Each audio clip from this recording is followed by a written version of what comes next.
So my question is to Dr. Sujit Singh and also to Love Agrawal. Sir, Maharashtra has just altered the unlocking process because of the variant Delta Plus. Like you said, it is not a concern. Should other states also do the same? And also, sir, on fake vaccination that we are seeing in Maharashtra and also in West Bengal, how is ministry reacting to that?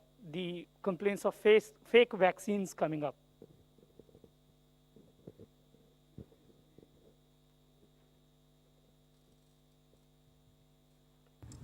The first part, unlocking, what do you want to say?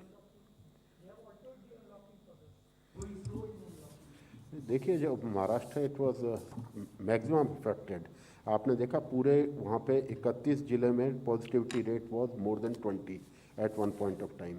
तो जिस तरीके से महाराष्ट्र में इस बीमारी का फैलाव था, उसको देखते हुए ये बहुत आवश्यक है वो गारड चलें। नंबर 2 बात, जो डिफरेंट टाइप के म्यूटेशन सबसे ज़्यादा महाराष्ट्र में ही वेरिएशन था, और उसके ही के कारण आप देखेंगे कि न केवल अर्बन एरिया बल्कि रूरल एरियाज भी बहुत हद तक अफेक्टेड थे। तो एक बहुत ही सावधानी पूर्वक उन लोगों को अनलॉकिंग करना था। अभी भी आपने रिसेंटली देखा होगा कि थोड़ा केस का आपको राइज वहाँ पे देखा होगा महाराष्ट्र का, लेकिन ये राइज कॉमन फिनोमिना है। ये हमको इसके लिए तैयार रहना होगा। हमको कहीं पर थोड़ा बहुत राइज आएगा, क्योंकि ससेप्टेबल पूल जब तक हमारा है, जब तक वैक्सीनेशन कवरेज हमारा प्रॉपरली नहीं है, और हर आदमी अगर Covid appropriate behaviour properly follow नहीं कर रहा, तो ये चीज़ें तो हम लोगों को परेशान करेंगी।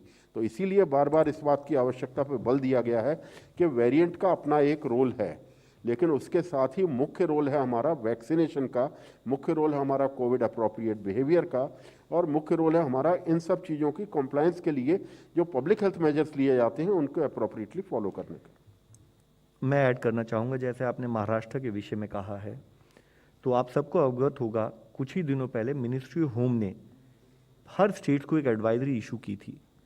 साथ ही मिनिस्ट्री ऑफ हेल्थ ने भी एक डिटेल्ड एडवाइजरी इशू की है, और कल ही कैबिनेट सेक्रेटरी सर के स्थाई पर देश के सारे राज्यों के चीफ सेक्रेटरी से भी एक डिटेल्ड इस विषय पर चर्चा की गई है। जरूरी है, जैसे हम लोगों ने इससे पहले कई बार इसी मंच पर बात की है, कि जब हम रिलैक्सेशंस को खोल रहे हैं तो हम केसेस की ट्रेजेक्ट्री को समझें, केस पॉजिटिविटी को एनालाइज करें, उस जिले में या उस प्रांत में कहाँ क्लस्टरिंग हो रही है, और उसके बेसिस पर एक ग्रेडेड और कैलिब्रेटेड रिलैक्सेशन दी जाए। हमारे कंटिन्यूड एफर्ट यही है कि हम केसेस को फैलने ना दें। तो चाहे वह आपने महाराष्ट्र का जिक्र किया है, चाहे कोई भी स्टेट हो, हम सब स्टेट से रेगुलर इस विषय में डिस्कशन करते रहते हैं, रिक्वेस्ट करते रहते हैं कि आप अपनी केसेस की ट्रेजेक्ट्री को एनालाइज कीजिए, और उसके बेसिस पर जहां पर आपको जिस स्थाई का एक्शन लेना है पब्लिक हेल्थ के एंगल से, वह जरूर लिया जाए। आपने वैक्सीन के बारे में, अगर कोई फेक वैक्सीन या कहीं पर भी कुछ ऐसे विषय आते हैं, जरूरी है कि उनको लोकल डिस्ट्रिक्ट एडमिनिस्ट्रेशन, स्टेट स्थाई पर गवर्नमेंट ऑफ इंडिया उन स्टेट से कोऑर्डिनेट करके जो रिक्वायर्ड एक्शन है वह लिया जाएगा। Since you were talking about Maharashtra, there are the following districts which are still between 5 and 10%, and they are worrisome, and that is why: Raigad, Sangli, Sindhudurg, Pune, Ratnagiri, Satara, Kolhapur, Palghar, and Osmanabad.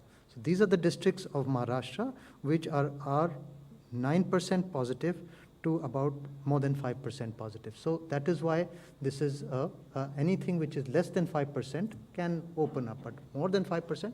So these kind of variations you will find once it goes more than 5%, that kind, and I think it is a good step that has been done, which will always be useful, and that is a very good public health measure that has been done.